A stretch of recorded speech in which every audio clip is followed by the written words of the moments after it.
Hello, and welcome back to part 3 of my mini-series where I'm ranking the 2024 GoodReads Choice Award nominees in the category of mystery and thriller. So let's get into it. In case you missed part 1 and 2, I will leave a link to the playlist in the description below. And here's a reminder of what our ranking list is looking like currently, so let's jump into the vlog portion. Hello again. I'm about halfway through The House of Glass, and this one has a really interesting premise. We have Stella, who's an attorney, and her job is to interview families who are going through like nasty custody battles where no one can agree, and she then makes a recommendation to the courts about who should have custody of the child. And this case that Stella's working on, it's unlike any other case that she's ever worked on. So Rose is a 9-year-old girl, and since the traumatic death of her nanny, Rose has been unable to speak, and her parents have been unable to come to an agreement, so Stella's been brought in. But the more that Stella's investigating, the more unsettled she's becoming. So I feel like I have a hunch about where this is going. And yeah, I think this setup is really cool. I don't think I've ever read a book that is anything like this. So I'm really excited to see where this one goes. Hello again. I just finished House of Glass and I was completely wrong about what I thought was going to happen. I don't know how the people who can always guess what's going to happen do it, because I am like always wrong about what I think is going to happen in these books. But I did like the way that this one played out. The one thing I wasn't a huge fan of in this one is I felt like Stella, especially in her line of work, had a lot of things about herself that I felt like she should have worked on in previous years. I mean, I guess it did make a point saying how she usually works with teenagers, not little kids. So maybe that's kind of the excuse for that. But I did like the character development that Stella went through. I felt like that was written really well. Overall, I like this one a lot. I'm gonna put it above We Solve Murders, but below Home is Where the Bodies Are. Hello! So I am a little less than halfway through Middle of the Night by Riley Sager. This is the 4th Riley Sager book that I've read, and I'm thinking this one might not be for me. We're following Ethan, who's moved back into his childhood home because his parents have moved away, but coming back home has really started opening some old wounds for Ethan.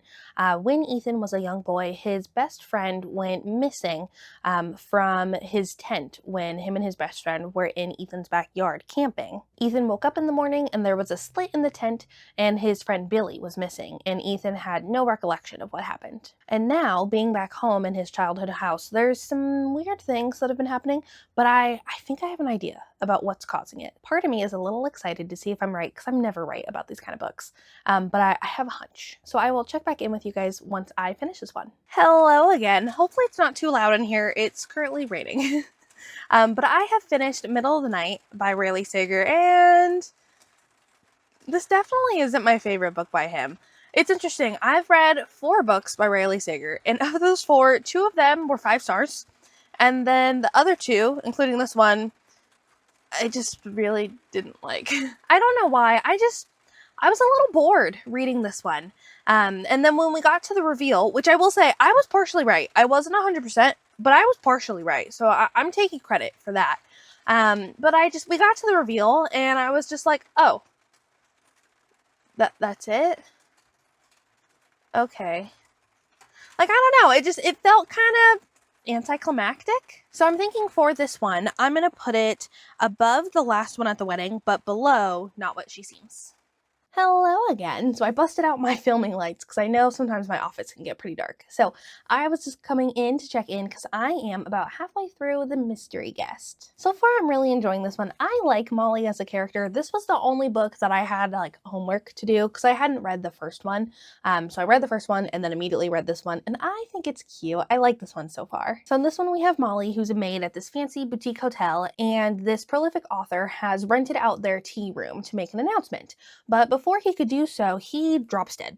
Things are getting weird. We have the same detective from the first book who is like hell-bent on pinning this murder on Molly's trainee. Something different in this one than the first book is that in this one, we're getting flashbacks to Molly's childhood because Molly and her grandmother were maids for this author when Molly was a little girl. I'm super excited to keep reading this one, so I will check back in once I finish it. Hello again. So I have finished The Mystery Guest, and honestly, I think I kind of like this one better than the first one. I like that Molly was a lot more confident in herself in this this one, and it was really fun to see Molly as a little girl too. I also felt like with the flashbacks you got to see her grandmother a lot more and get to know her as a character a lot more, which I thought was also fun. As usual, I was not even remotely close on my guess on what I thought was going to happen in this one. I saw that there's 2 more books in this series, and I think I'm gonna have to pick these up pretty soon because I really like these ones. So overall, I'm gonna put this one above The Return of Ellie Black, but below The Teacher.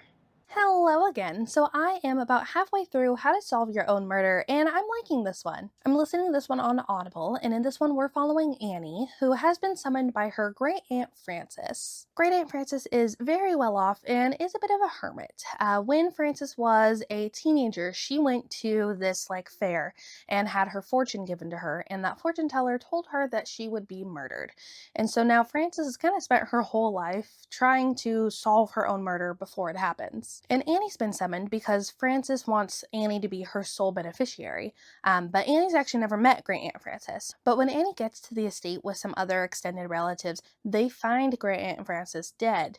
And she has been murdered. So now Annie's trying to figure out who was this eccentric woman and also figure out who murdered her. This is definitely more of a whodunit kind of murder mystery rather than a thriller, but I'm enjoying it. It's kind of a nice change of pace. Also, the accent of the narrator is really fun, so I will check back in once I finish this one. Hello! So I have finished How to Solve Your Own Murder, and I liked this one. I was listening to it on Audible, and I ended up finishing it while I was building my birthday present. Wait, let me move the camera so you can see a little bit better. It is this amazing Lego set that my boyfriend got me. It was so much fun. Took me 12 hours to do. It was over 3,000 pieces, by far the biggest Lego I've ever done. Anywho, back to the story. I really liked this one. We were reading from Frances's journal from when she was a teenager, so we were getting her perspective as well as Annie's perspective, and I really liked that. It made Frances feel like a real character, you know? And I like Annie a lot. I saw that there's gonna be another book in this series, and I'm definitely gonna pick that one up. I'm thinking for this one, I'm gonna put it above Home is Where the Bodies Are, but below The Return of Ellie Black.